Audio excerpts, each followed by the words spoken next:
Una varietat de batxoqueta que es diu fartapobres, ¿vale? Que és un tipus de batxoqueta. Aquesta varietat l'estic cultivant, sobretot has començat a cultivar un poc més enguany, val? Però bueno, ja havia fet un poc, havia reproduït un poc de llavor que me passaren i és una varietat local d'allí de Vistabella, que tot el món parla d'ella, és més major sobretot.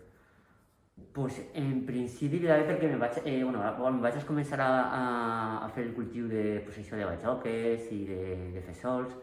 Pues vaig assistir a diverses fires i tal, i se feia molta publicitat i veies que en cada zona tenien un poc la seva varietat, diguem, no? I en Vistabella n'hi havia una que era molt coneguda i era fartapobres, i a mi me feia... I veia que el treure aquesta varietat un poc més endavant, que no se quedara un poc ahí, sinó era un poc, d'alguna manera, reciclar un poc i que tornara a eixir, saps? Pues jo crec que és exclusivament local. És possible que en alguns pobles, així més d'aquella zona, jo vinc de Vistabella del Maestrat, no? I d'aquella zona de l'Alcalatén, del Maestrat i tot això, és possible que en els pobles més alts, que estan més incomunicats, per dir-ho així, pues esto sí que igual la cultivarien en Vistabella segur, perquè era una varietat, jo més la conec en Vistabella. La sembra se fa sobretot el mes de maig, principis de juny com a tard. Més que res perquè abans n'hi ha gelades i igual pot ocórrer que pergués la planta.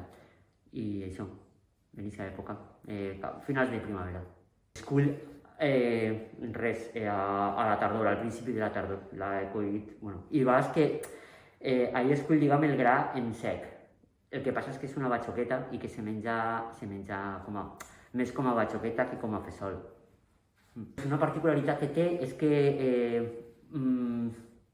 és molt llarga, té molta carn, aleshores, sobretot en temps de guerra, tot això era i sempre ha sigut la gent molt humil, no? I l'abastaven, era una varietat que tenia molta carn i que si tenies pataques, si tenies poc més, en això ja fes un guiso.